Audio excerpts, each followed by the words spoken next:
सुस्वागतम बच्चों। कैसे हो आप सब? मैं उम्मीद करती हूँ बच्चों आप सब बहुत अच्छे होंगे। तो चलो बच्चों, आज हम संस्कृत का अगला पाठ शुरू करते हैं और इस पाठ की संख्या है बच्चों 6। तो इस पाठ का जो शीर्षक है ना बच्चों, उसका नाम है दुष्ट वानरः, और इंग्लिश में इसको क्या बोलेंगे बच्चों? Wicked monkey. तो आइए बच्चों, हम इस पाठ का शुरू करते हैं, इस पाठ को, और देखते हैं इस पाठ में हमें क्या मिला है। कोई कथा मिली है या कोई श्लोक मिला है, देखते हैं। प्रस्तुत पाठ में एक दुष्ट बंदर की कहानी दी गई है, इसे ध्यान पूर्वक पढ़िए। लो बच्चों, इसमें बंदर की कहानी है, तब तो और मजा आएगा, है ना बच्चों? चलो हम इस कथा को संस्कृत में पढ़ेंगे। दक्षिण भारते एकस्मिन् ग्रामे धर्मदत्तः नाम एकः श्रमिकः आसीत्। दक्षिण भारत, हमारा जो भारत देश है बच्चों, आप जानते हो उत्तर, दक्षिण और पूरब, पश्चिम, 4 दिशाएं इसमें आप देखने को आपको मिलती हैं। तो इस भारत देश के जो दक्षिण भारत में एक ग्राम था, ग्राम मतलब बच्चों गांव। तो उस गांव में एक धर्मदत्त नाम का श्रमिक यानी कि एक मजदूर रहा करता था।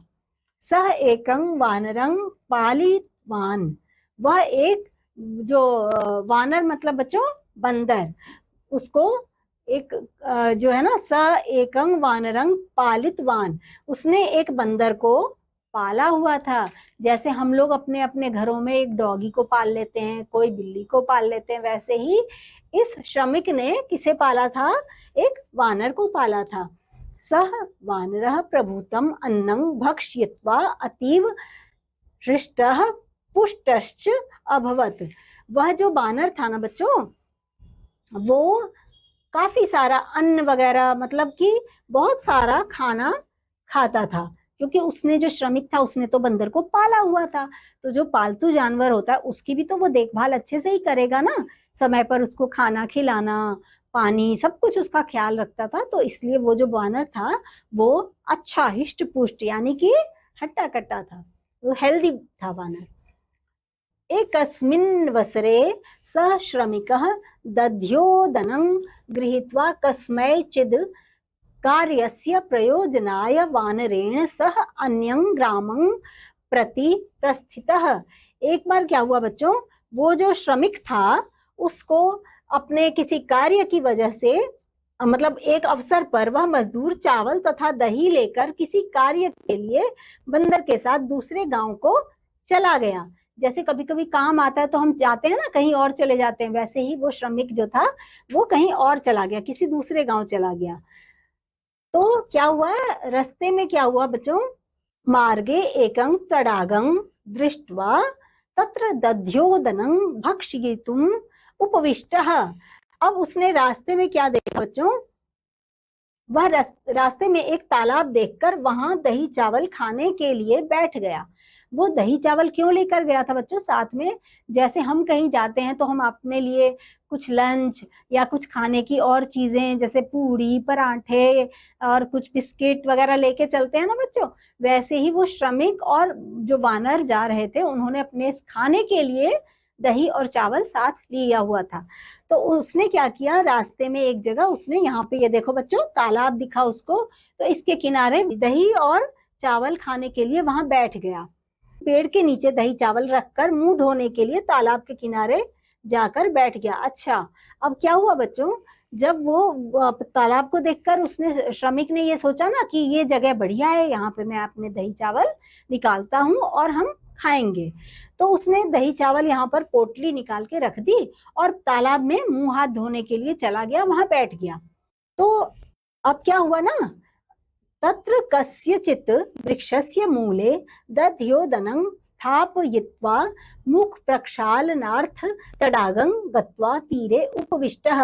अब बच्चों उसने अपनी पोटली निकाल के रखी और वृक्ष के नीचे जाकर मुंह हाथ धोने के लिए वहां चला गया, और मुंह हाथ धोकर उसने सोचा कि मैं मुंह हाथ धोकर ही खाऊंगा, ऐसा सोचकर वहां पर पहुंचा। अत्रांतरेण तेन दुष्टेन वानरेण तत्सर्व दध्योदनं भक्षितम। और जब वो जब मुंह हाथ धोने के लिए तालाब के किनारे जाकर बैठा हुआ था बच्चों, इसी बीच में वो जो दुष्ट था, बानर जो था वो दुष्ट था, उसने क्या किया, सारा दही चावल, जो भी उस श्रमिक ने दही चावल रास्ते के लिए लिया हुआ था ना, वो सारा दही चावल खा गया। हाथ में कुछ दही लेकर पास में बैठे किसी बकरे के मुंह पर फेंककर किसी अजनबी के समान दूर जाकर बैठ गया। कितना दुष्ट है वो बानर। उसने क्या किया, पहले तो खा लिया वो दही चावल, और थोड़े से हाथ में दही को लेकर उसने क्या किया, थोड़ी सी दूर पे एक बकरे को देखकर उसके मुंह पर फेंक के और वो दूर हट के बैठ गया बानर। हस्तेन किंचित दधीं नीत्वा समीपे स्थितस्थः कस्यचिद् अजस्य मुखे क्षिप्त्वा किम अपि अजात इव दूरं गत्वा स्थितः धर्मदत्तः मुखं प्रक्षाल्य वृक्षस्य मूलम् आगत्य दुष्टवान् यद् सर्वदध्योदनं केनापि निःशेषं भक्षितम् इति। अब जब वो जो श्रमिक था वो उसने क्या किया, धर्मदत्त उसका नाम था ना बच्चों, श्रमिक का क्या नाम था, धर्मदत्त। धर्मदत्त ने मुंह धोकर पेड़ के नीचे आकर देखा कि संपूर्ण दही चावल किसी ने खा लिया है। जो उसका दही चावल था उसने देखा कि सारा दही चावल किसी ने खा लिया है, और पास में बैठे बकरे के मुंह में भी कुछ दही को देखकर उसने ही सब कुछ खाया है। उसको लगा कि वो जो बकरा समीप में यानी कि पास में बैठा हुआ है उसके मुख में भी बंदर ने जो दही थोड़ा सा फेंक के लगा दिया था ना, वो देखा उसने श्रमिक ने, तो उसको ऐसा प्रतीत हुआ कि ये जो बकरी है या बकरा है इसने मेरे दही को खा लिया है, सफाचट कर दिया है। तो उसको बड़ा गुस्सा आया, ऐसा सोचकर उसे मारने लगा और बकरा जो था वो मर गया। तो धर्मदत्तः मुखं प्रक्षाल्य वृक्षस्य मूलम् आगत्य दुष्टवान् यद् सर्वदध्योदनं केनापि निःशेषं भक्ष्यतम् इति। समीपे स्थितः अजस्य मुखे किंचित् दधिं दृष्ट्वा तेन एव सर्वम् अन्नं भक्षितम् इति ज्ञात्वा तम एव ताडयामास।